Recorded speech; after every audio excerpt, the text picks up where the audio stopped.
Today, we are going to do a full unboxing, installation, and review of this Thinkware ARC 700 dashcam. As you can see, it is nicely packaged, protected by a sturdy cardboard box. It includes both a 4K front dashcam and a 2K rear dashcam. Let's go ahead and unbox everything to see what you get. Lifting open the top flaps, the first thing we find is the front dashcam. It is enclosed in its own plastic bag. Unwrapping it and sliding it out of the bag, there are a couple of unique things we notice about this camera. First, it has a pretty compact and thin body, designed to be mounted to your windshield, like an easy pass transformer. Second, there is no built-in screen, a design choice for stealth and safety. Flipping up the cardboard flaps, inside the box, we reveal all of the additional accessories included with this dashcam. The first thing we pull out is the rear camera cable. It is a mini USB to micro USB cable, and almost 25 feet long.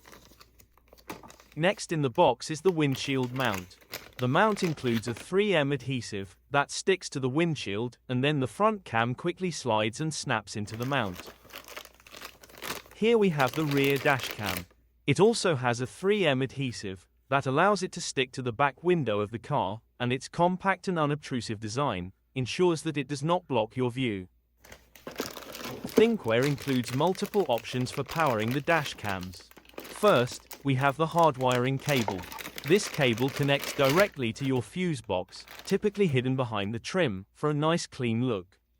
It also enables advanced features, such as parking mode. One end has the power plug for the camera, the other end has bare wires for the fuse box. And to help you hide the wires behind the trim, also included is a plastic trim tool. You use this tool to gently lift interior panels and tuck the cables behind the trim, without scratching or cracking anything.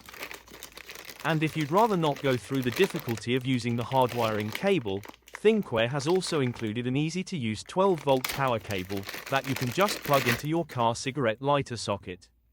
The 12-volt cable gets you up and running quick and easy, but it does not support parking mode. It is also not completely hidden, like the hardwiring cable. As such, there are also 3 adhesive cable holders included. You merely stick these on interior surfaces to hold the dashcam's cables in place.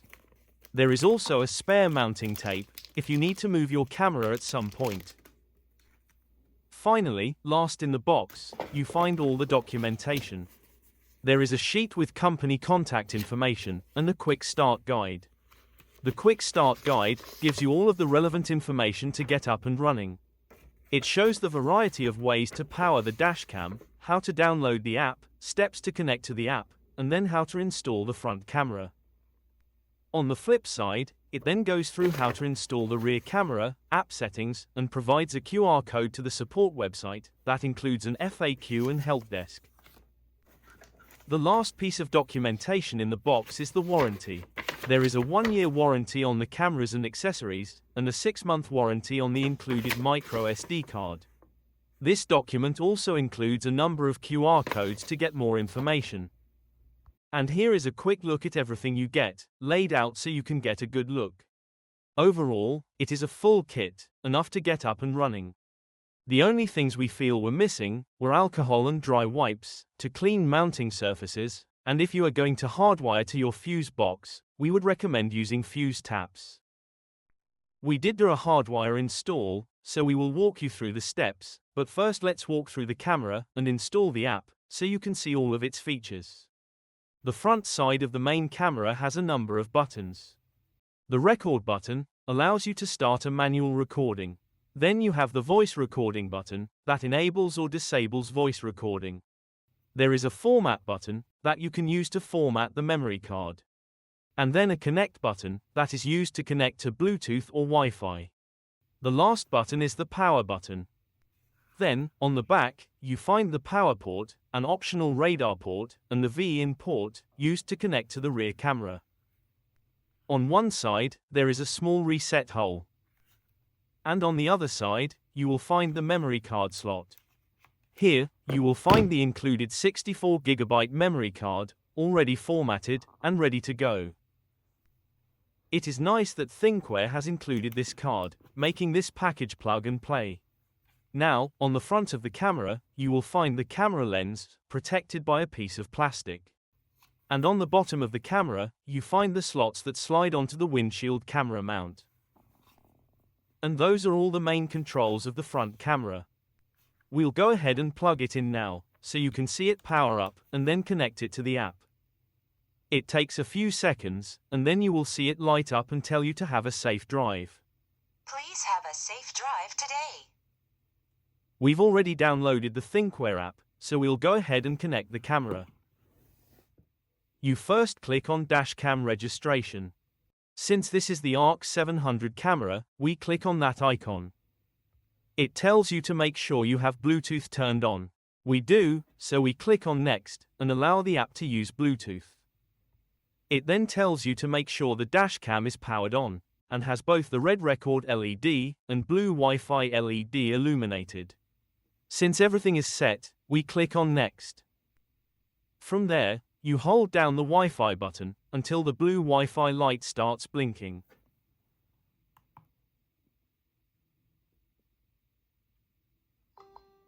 Once blinking, we check the box that we see it blinking, and then click on Connect Bluetooth. It finds the camera, connects to it, and then asks your phone to join the Thinkware Wi-Fi. We did find this step to be a bit finicky, but after a few tries, we did manage to get the phone to join. Connected to a smartphone. Once connected, you can click on Live View to see the camera view. Clicking back, we'll next take a look at the video page. Here, you will see a list of all of the video clips taken by the camera. If you click on one, you can watch it. Now let's go to the More page. Here there are options for support and app info. Clicking on Support, you have options to update firmware, download safety cameras, view the user manual, access the help center, or submit a request. We'll click on a few. For instance, we click on Update firmware, and it checks and tells us that we are on the latest version. We click the back button, and then download the safety cameras. This is Thinkware's database of registered red light and speed camera locations in the US or Canada. Once downloaded, this data is uploaded to the dashcam to provide audible alerts in real time while driving. Other support options would be to download the user manual, where you would select the model and language. And as mentioned, you can also access the help center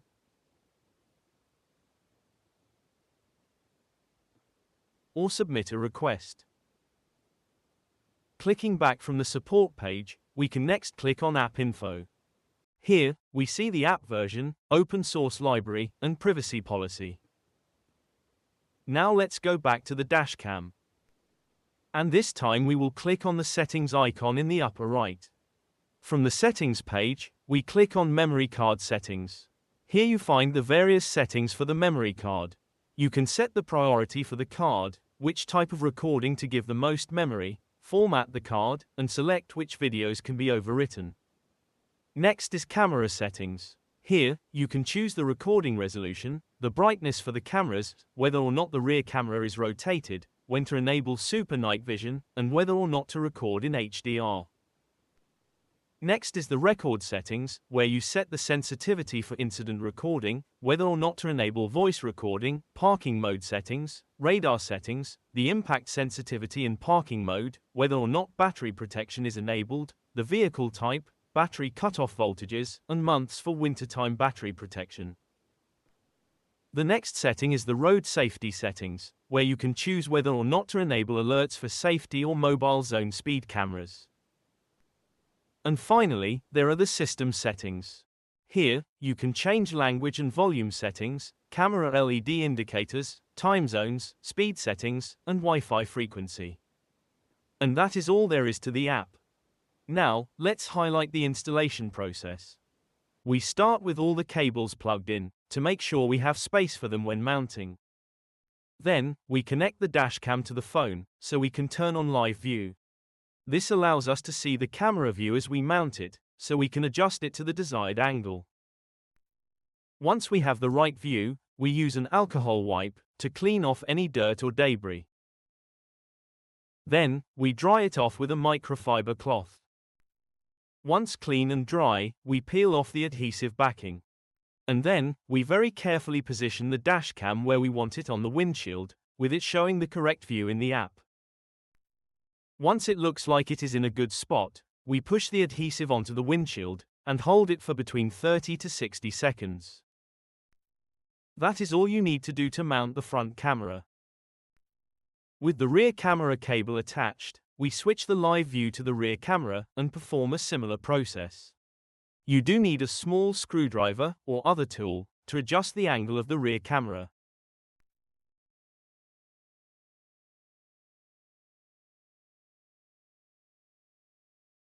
Once the live view looks correct, and you have a good idea of where you are going to mount the camera, you clean and dry the window, remove the adhesive backing, and stick it onto the window.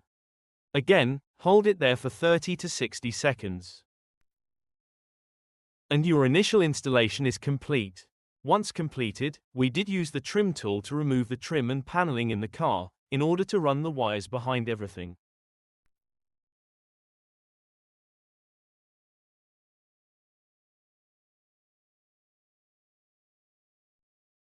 We also used the hardware cable and fuse taps to power the camera directly from the car's fuse box.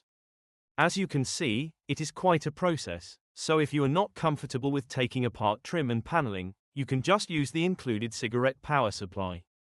That being said, hardwiring ensures that the installation hides all of the wires and enables parking mode.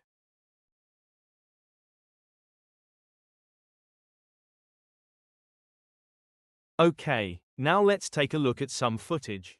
This is the front camera during the daytime.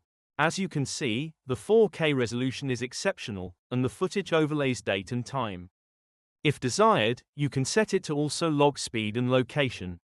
As the front dashcam is mounted on the window and prone to direct sunlight, Thinkware uses integrated supercapacitors instead of a traditional lithium battery.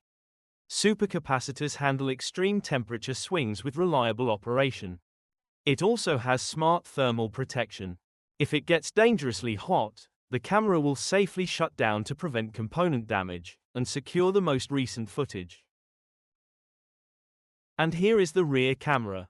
The 2K recording is also super clear, crucial for capturing evidence in a rear-end collision. And although it is great that Thinkware has included a 64GB memory card, recording both front and rear cameras fills it up relatively quickly. In our testing, we found it would only be able to keep about the last 2 hours of video from both cameras. As such, you might want to get a larger memory card to retain more video. And now, let's take a look at the night video. While not as clear as during the day, it still produces nice videos, handling oncoming headlights remarkably well. We have muted the audio for this review, but we will turn it on for a bit so you can hear it, as the camera records audio as well.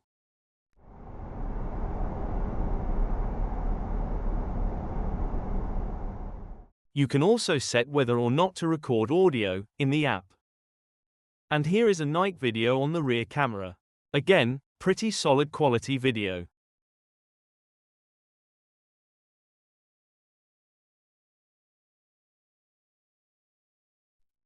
Now, here is a parking mode video that automatically recorded based on motion. Again, this requires using the Hardwire kit. Then you can set it to detect motion, impact, or continuously record while parked in time-lapse at a low frame rate. Finally, here is a rear-view parking mode recording. In summary, the ARC 700 is a top-tier, set-it-and-forget-it dashcam, with a large number of features, designed for people who prioritize reliability and parking protection. We did get this unit for free, in exchange for our honest review. We hope you found this video informative.